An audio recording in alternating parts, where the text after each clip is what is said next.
نے فرمایا بول کیا بات؟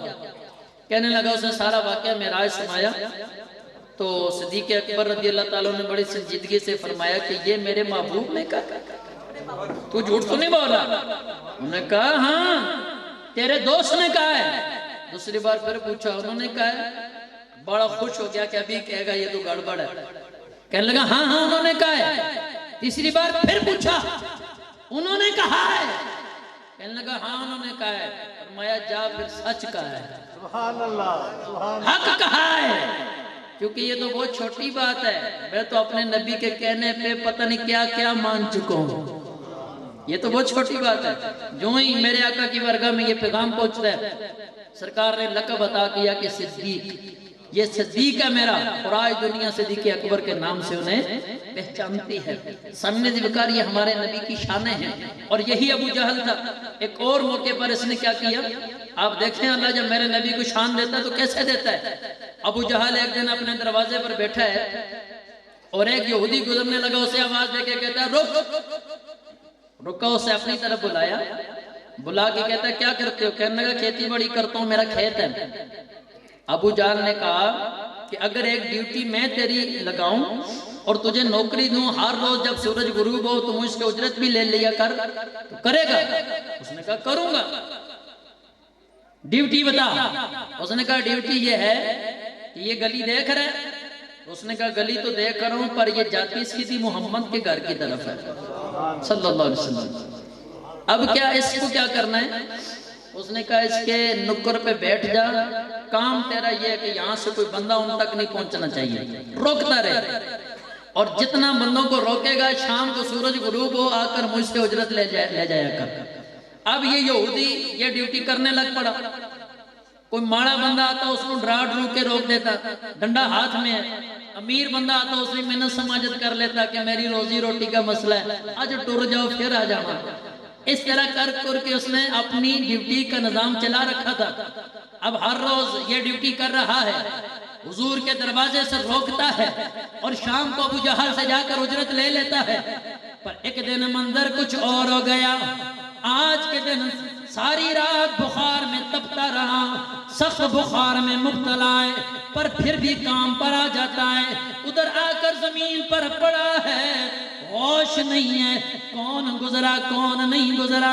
شام ہو گئی، سورج غروب ہونے لگا، اٹھ کر ابو جہل کی طرف نہیں گیا، سیدھا اپنے گھر چلا گیا، دروازے کو کنڈی لگائی، کہنے لگا اگر اس کے پاس اجرت لینے کے لیے گیا شاید کوئی بندہ گزر گیا ہو، اسے خبر پہنچ گئی ہو، وہ کہے گا تو نے کام پورا نہیں کیا، اجرت تو دور کی بات ہے مصیبت میں پڑ جاؤں گا، اس لیے اپنے گھر جا کر کنڈی لگا کر بیٹھ گیا، پر اپنی بیوی سے بات چیت کرنے لگا، اپنی بیوی سے بات کرنے لگا، کہنے لگا میری بات سن۔ اس نے کہا کیا بات؟ کہنے لگا ایک بات تجھے بتاتا ہوں، اتنے دنوں سے محمد صلی اللہ علیہ وسلم ان کی طرف جاتے ہوئے لوگوں کو روک رہا ہوں، روکنے کی وجہ سے دل کے اندر کھلبلی مچی ہوئی تھی کہ شاید کام غلط ہے، آج نہیں روک پایا ہوں پر دل بڑا سکون میں ہے، ڈیوٹی نہیں کی ہے تو دل سکون میں ہے۔ اس نے کہا کیا مطلب؟ کہنے لگا لگتا ہے مسلمانوں کے نبی حق پر ہیں۔ وہ چیلی تھی ابو جہل کی، اس کا دساں میں ابو جہل ہوں؟ کہنے لگا نہیں۔ اس نے کہا تو مجھے لگتا ہے تجھے بھی یہ مرض لگ گیا ہے، بتاتی ہوں اسے میں۔ اس نے کہا نہیں سو جا، بتانا نہیں، بس آئندہ یہ بات نہیں کروں گا۔ رات کو جب وہ سوئی، اس نے آرام سے دروازہ کھولا، اسی گلی میں چل پڑا جدھر میرے نبی کا گھر تھا، رات کا پچھلا پیر ہے۔ جو ہی چلتے چلتے میرے آقا کے گھر کی جانب والی گلی میں پہنچا، جا کر میرے آقا کے دروازے پر دستک دیتا ہے، دستک دے کر میرے آقا کو باہر بلایا۔ اب خود غور کرو کتنے بہادر ہیں میرے تیرے نبی، کتنے بلند ہمت ہیں میرے تیرے نبی، کتنی شانوں والے ہیں میرے تیرے نبی۔ دشمن دروازے پر کھڑا ہے، رات کا پچھلا پہر ہے، اور کہہ رہا ہے چلو میرے ساتھ، میں نے باہر تمہارے ساتھ بات کرنی ہے۔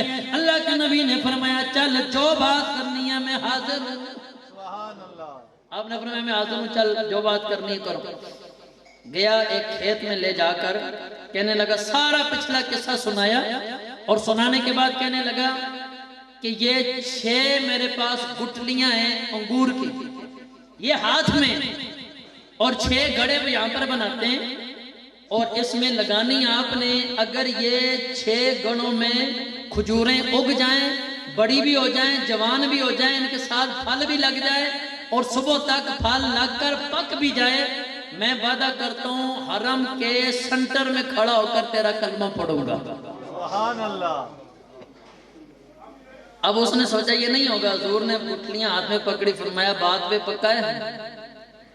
کیا پوچھا؟ بات پہ پکا ہے؟ اگر یہ کچھ ہو گیا تو پھر پڑے گا کلمہ؟ انہوں نے کہا ہاں پکا ہوں۔ سرکار نے گٹلی ایک ایک لائی، انج لابے دان نہ لائی، لا کے آپ نے گڑے میں اسے رکھنا شروع کر دی، 6 کی 6 رکھ دی۔ رکھنے کے بعد فرمایا جا تو بھی سو جا، میں بھی سوتا ہوں، صبح نماز کے بعد آ کر دیکھیں گے اللہ کرتا کیا ہے۔ سبحان اللہ۔ یار ایک دم محبت سے کہو سبحان اللہ۔ سبحان اللہ۔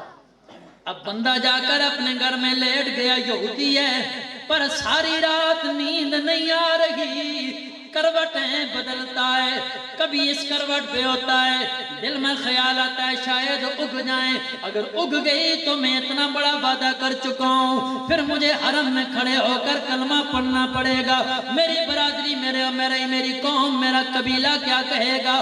اگر نہ اگی، دوسری جانب ہوتا ہے دل کو تسلی دیتا ہے نہیں اگیں گی، پر کہتا ہے مجھے نیند نہ آئی، پھر دوبارہ چارپائی سے اٹھا، آرام سے کنڈی کھولی، اب اس گلی میں چل پڑا جدھر ابو جہل کا گھر ہے، ابو جہل کا جدھر گھر ہے اس گلی کی طرف چل پڑا۔ ابو جہل کے گھر کے سامنے جا کے دستک دی، ابو جہل باہر آیا، اس کا بے ایمانہ مزدوری لین ہون آگے ادھی رات، انتظار کر لیتا، صبح لے لیتا۔ اس کا مزدوری دا مسئلہ نہیں، کیا مسئلہ کی ہے؟ اس کا میں اتنی بڑی چبل مار بیٹھا اور اتنی بڑی میں نے بات کر دی ہے، تو اس سے مشورہ کرنے آیا ہوں کہ یہ معاملہ حل کیسے ہوگا؟ اس نے کہا کیا بات ہے؟ کہنے لگا میں نے مسلمانوں کے نبی کے ساتھ یہ سارا ایگریمنٹ کیا ہے، اب تجھ سے پوچھنے آیا ہوں کیا اگ جائیں گی یا نہیں اگیں گی؟ کہنے لگا ابو جہل کھڑے کھڑے جیسے اس کے زمین پاؤں کے نیچے سے زمین نکل گئی ہو، کہنے لگا یہ بتا نبی نے کیا بولا ہے؟ کہتا ہے نبی نے یہ کہا جا تو بھی سو جا، میں بھی سو جاتا ہوں، پھر صبح آ کر دیکھیں گے میرا اللہ کرتا کیا ہے۔ کہنے لگا بدبختہ تو جگہ نہیں ویکھی، اگر نبی کیا ہو جانی ہے تو پھر ہو جانی ہے۔ کہتا ہے اگر انہوں نے کہا یہ ہو جائیں گی تو پھر ہو جائیں گی، تو نے ان کے ساتھ کوئی شرط لگائی ہے؟ اب خیر کہنے لگا یہ بتا پھر معاملہ کیا کریں؟ کہا جی معاملہ یہ کرتے ہیں، ایسا کر وہاں سے جا کے گٹلیاں نکال لے اور صبح ہم کہہ دیں گے کہ ہم نے ایسا کچھ کیا ہی نہیں ہے، جب گٹلیاں نہیں ہوں گی تو اگیں گی کدھر سے؟ اب گٹلیاں دونوں گئے، 6 گٹلیاں نکالی، توجہ رہے، نکال کے ابو جہل نے اس کے ہاتھ میں دی، کہا یہ جا کے جیب میں رکھ، اور راتی جیب پکڑ کے سہے۔ اب اس نے اسے پاکٹ کو مٹھی میں پکڑا ہوا ہے، لیٹا ہوا ہے، بار بار دیکھتا ہے کہیں پھر جا کے اگ نہ جائیں۔ میرا نبی وہ ہے جس کے بارے میں کافر کو بھی اتنا یقین ہے غیر مسلم، پر جانتا ہے کہ نبی جب کرنے پہ آئے تو سب کچھ کر سکتا ہے، اللہ نے اختیار دیا ہے، قوت دی ہے، طاقت دی ہے۔ خیر صبح جب ہوئی، سرکار بھی آیا، ابو جہل بھی آ رہا ہے، وہ بندہ بھی آ رہا ہے، جو اس جگہ پہ پہنچے اس نے دیکھا درخت تو اگ چکے ہیں، پھل بھی لگ چکا ہے، پک بھی چکا ہے۔ اب حضور نے فرمایا چل ان کے اوپر چڑھ اور اپنا پھل چک کر پھر آ کے مجھے بتا۔ گیا، اس نے ایک ایک کھجور کھائی، ایک ایک اپنے پاس رکھی۔ ابو جہل دے کول کن دے کول آ کے کہندا ہے کہ بغیر گٹلیاں دے بھی اگ گئی ہیں، ہم نے تو بے ایمانی کی، گٹلیاں نکال لی کہ درخت نہیں اگیں گے، پر یہاں تو یہ تو ایسا نبی ہے بغیر گٹلیوں کے بھی اگانا جانتا ہے، اس نے تو اگا دی ہے، اب کیا بنے گا؟ اس کیا چل جا کے کہہ دے کہ کھجور ٹھیک ہے پر اس کے اندر گٹلی نہیں، اے گل کہہ دے، پھر شاید اس میں عیب آ جائے گا، بچ جائیں گے۔ اب بندہ میرے آقا کے سامنے گیا ہے، یہودی بے ایمان ہے، اتنی بڑی خیانت کر کے میرے آقا کے سامنے کھڑا ہے، کہنے لگا اگر کھجور مکہ سے لی جائے اس کے اندر گٹلی موجود ہوتی ہے، کھجور اگر مدینہ کی ہو اس کے اندر گٹلی موجود ہوتی ہے، مشرق مغرب شمال جنوب جدھر سے بھی کھجور لی